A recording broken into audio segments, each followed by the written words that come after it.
Back student from one. I hope you're doing well. I am here for us to revise, and I want us to start tackling a revision series. And I hope also revising will also add something to what we have already learned. And I thought it is good for us at least to have some revision, couple of revision based on the subjects or topics that we have already covered. And I think everything shall be well under that. And today I just want to start with a topic that is the Kenyan society. The Kenyan society. And when we talk about the Kenyan society, we are going to talk about the people, or the people that migrated, or the people that came to Kenya. And before that, we also even talk about the early inhabitants, and I know that you know the early inhabitants of who settled in Kenya before. They come in the three groups. And the three groups that we talked about were the Bantus,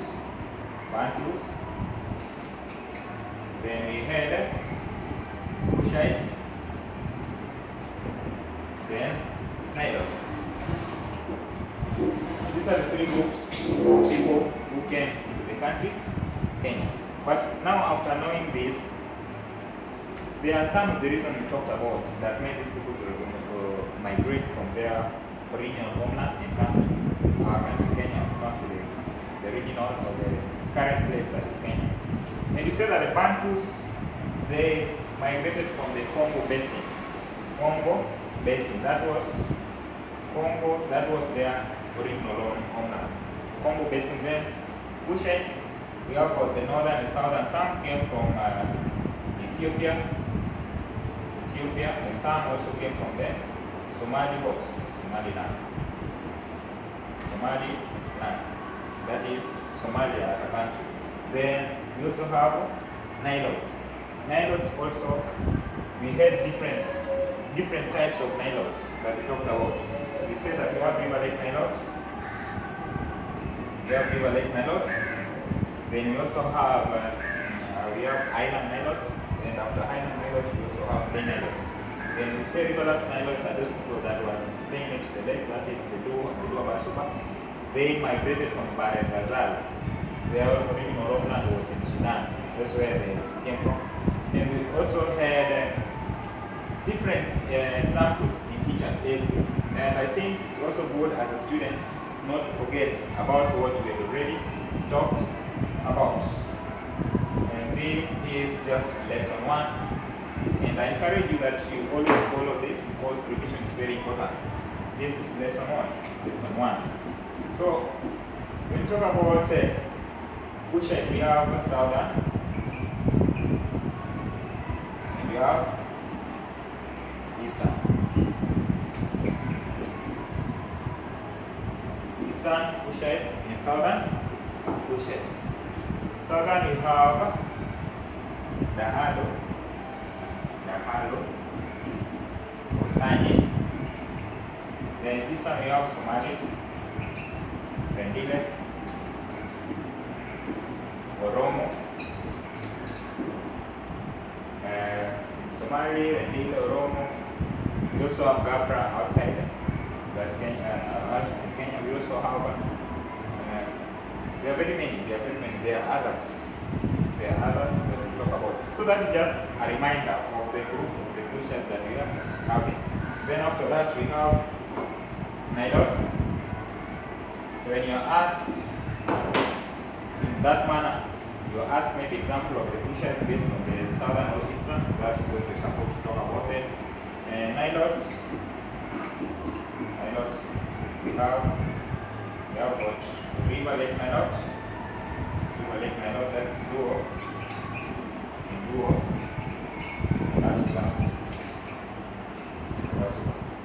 Then we have island Nilote. Now we are talking about those that were found within the highlands. And basically here we are going to look at them in the Rift Valley place. That's where we have the Kalenjin communities.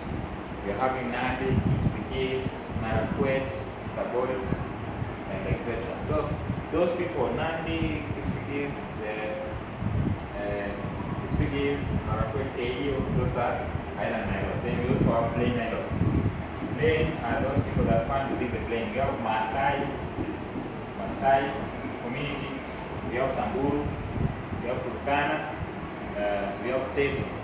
And they always ask something also. They can ask you to give an example of the Ma communities among the Nilotes. The Ma communities are the Maasai and Samburu. They are the communities that are referred to as Ma communities. That's always there in the example.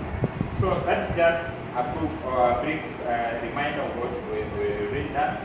I just want us to proceed with our revision. And just as I have said earlier, that we're going to talk about the Kenya society. That song is just, it could not fit there. So that's, do not get me right what the meaning of song. It's just society. It was supposed to be society. So give 5 reasons which led to the migration of Bushet into Kenya before 1800. Before 1800, what made these people to migrate? We have talked about the Bushets. In Bushets, we have 2 groups: Southern and Eastern. Eastern, Somali, Oromo, Odile, Delta, and etc. Southern, we have Sani or the Hal. What made these people to migrate to Kenya? Why did they leave their origin of homeland? Why did some of them leave Ethiopia where they were? Why did some of them leave Somalia where they were? Let's look at those reasons as a revision. One, need for pasture for their animals. Most of them were pastoralists, and therefore they were moving from one place to another in search of water and pasture for their animals, and even water for the domestic work and etc. You understand? So that is it. Then another one was population pressure. When you say population pressure, that means that in the area where they were living, let's say Somalia, people were very many there, and therefore they had to live for others. We talk about population pressure means that people who were there were many as compared to, there were very many as compared to the available resources that were there. Resources in terms of water, in terms of shelter, and etc. Therefore, these people found themselves what? Moving from one place to another. They found themselves living for other people and also going to find a space where they can get a free what? A free land to stay and other services. Otherwise, that is how population pressure is being what? Being explained. Sorry for that. Then another one, the external attack. When we talk about external attack here, we are talking about being attacked by maybe their neighbors, being attacked by themselves within the community. So if the war was always there, but no, now external is an attack which is coming from outside. Let's say that the kingdom from their neighbors were attacking them in their original homeland. Then these people had to move because they did not want to lose their life. So basically, they had to move in search for a land where there was peace. That's another reason. Then the next outbreak of disease. There are some of the diseases that were affecting these people. Some of them are tropical diseases, malaria, and sleeping sickness, etc. When they realized that a certain land, or a land where they were, there was a lot of outbreak of malaria, then they were escaping so that they could not also die as they were witnessing some of their neighbors or some of their relatives dying. So they had to leave that place which was affected by the diseases outbreak. So therefore they can move to a place where there is no disease. So that's another reason. Then the next was family and clan fraud. So frauds are just conflicts within the family fighting over maybe land or animals, etc., or clans fighting themselves. So some part of clans moved for other people, they left for other people. So that was another reason. Then the next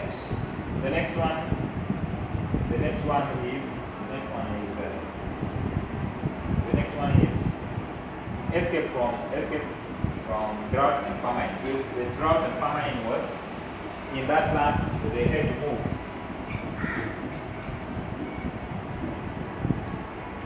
They had to move from what?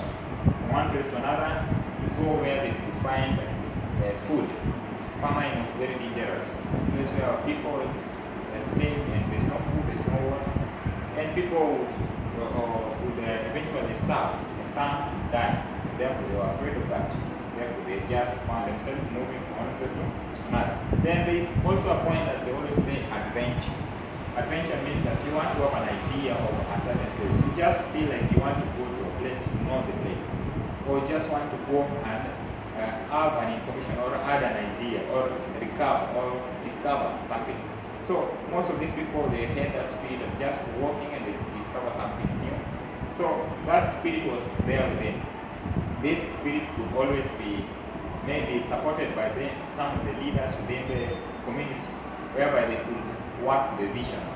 Through visions, they say that their ancestors are saying that they are supposed to move to this land. They are supposed to move to another land. Just the same way the story of our religious background. I know, or we all know who Abraham is, or Abraham in another tongue.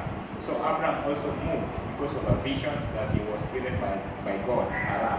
So he moved from his own land, his own family, and moving towards another land which he did not have any other idea to us. So it was like that spirit connected to what? To God, telling him to do that through vision. So it was his desire now to move and also to adventure that land that he already did not know. So that also could be connected to the spirit of adventure. But the spirit of adventure is just a desire to know or to have an information or to discover a new place.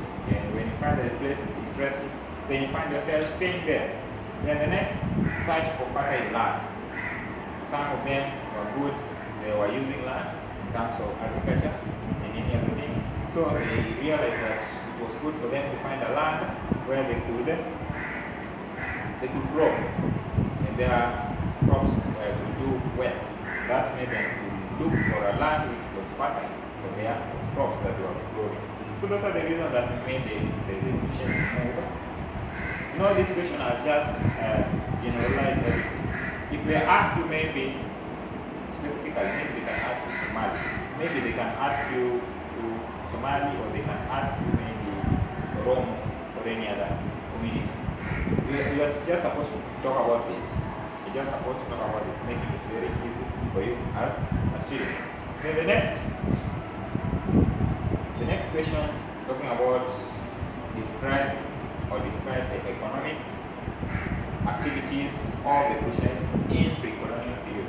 Now, after knowing the reason that made these people to move from the original homeland to Kenya, they're asking to describe. Describe is just stating or talking about their economic activities. You can talk about it. When you want to describe, it's good to just narrate about that in terms of giving a point form. You can describe giving the number, or you can just describe using the what?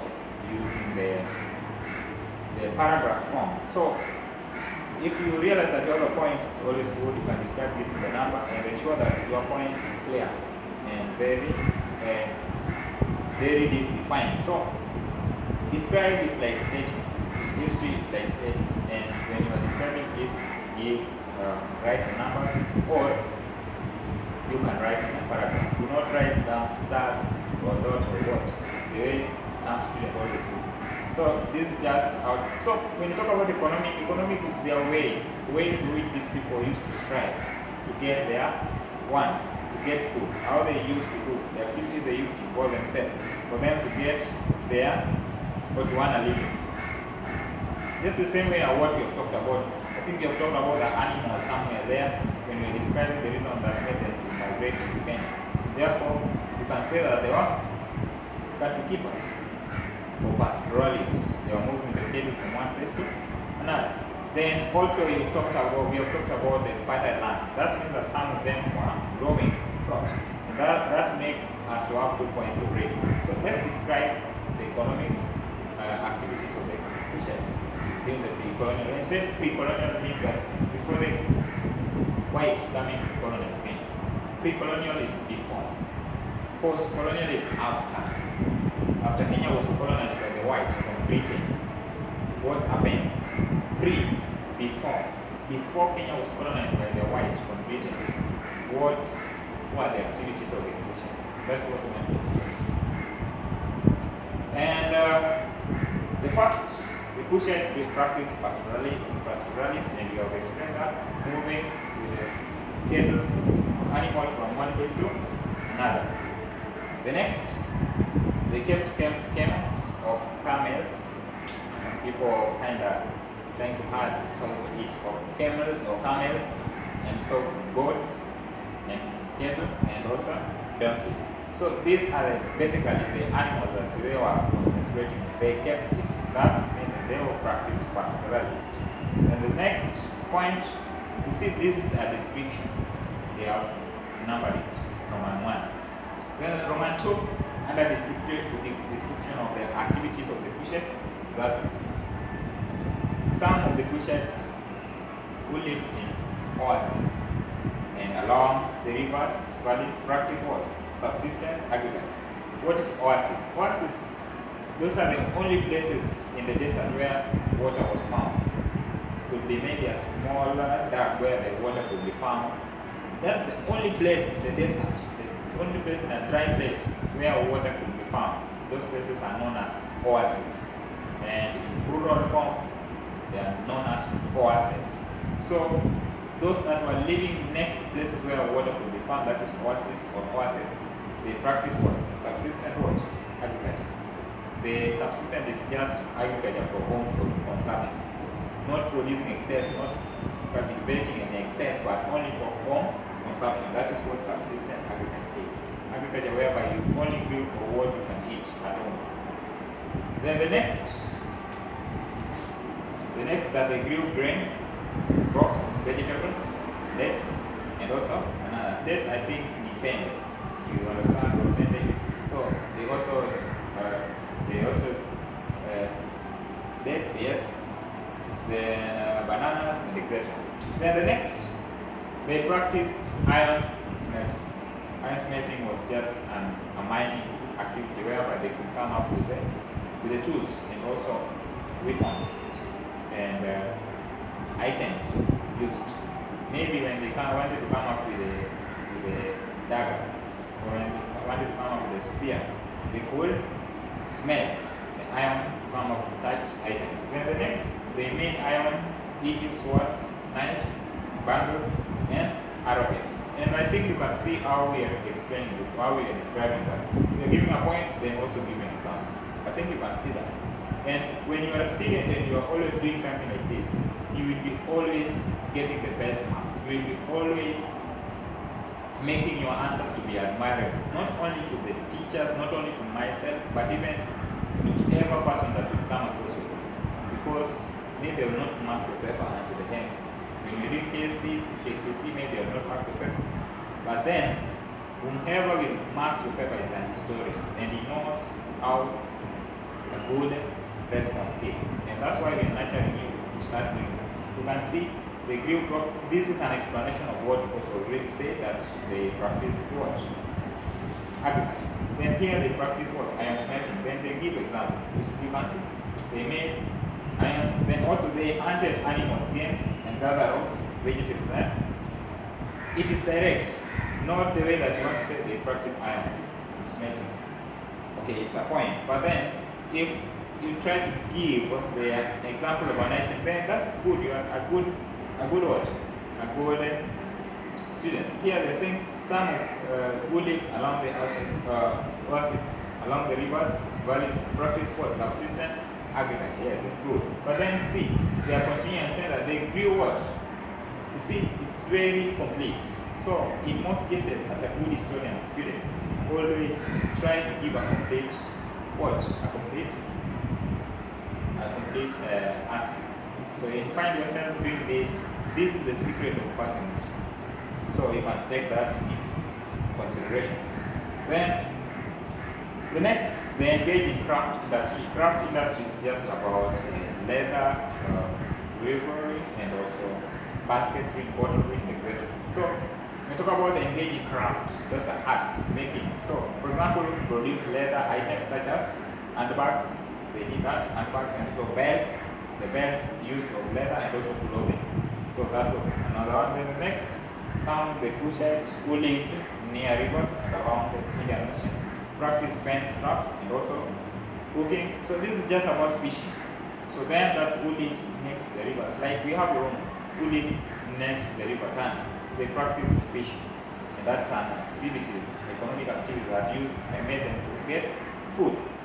Then the next one is they traded with their neighbors, such as the Samburu and Bokomo. They traded with their neighbors. Samburu is plain island. Bokomo is a coastal Bantus. They are found next to the river town. So the Samburu also found in coast, but they are plain islands. Bokomo, coastal Bantus. So these were the neighbors of Bushes. They traded with them. They can exchange. They could exchange the item. The item that the Bokomo was having, they could exchange with the Bushes. Understand? So that's just a small revision of what's ahead today. And please get tuned. Sometimes I'll create time so that we discuss and we have a revision through the Zoom. I'll send you some of the information on how to do that. So what I have today is just this, and I hope you are blessed. Otherwise, feel welcome.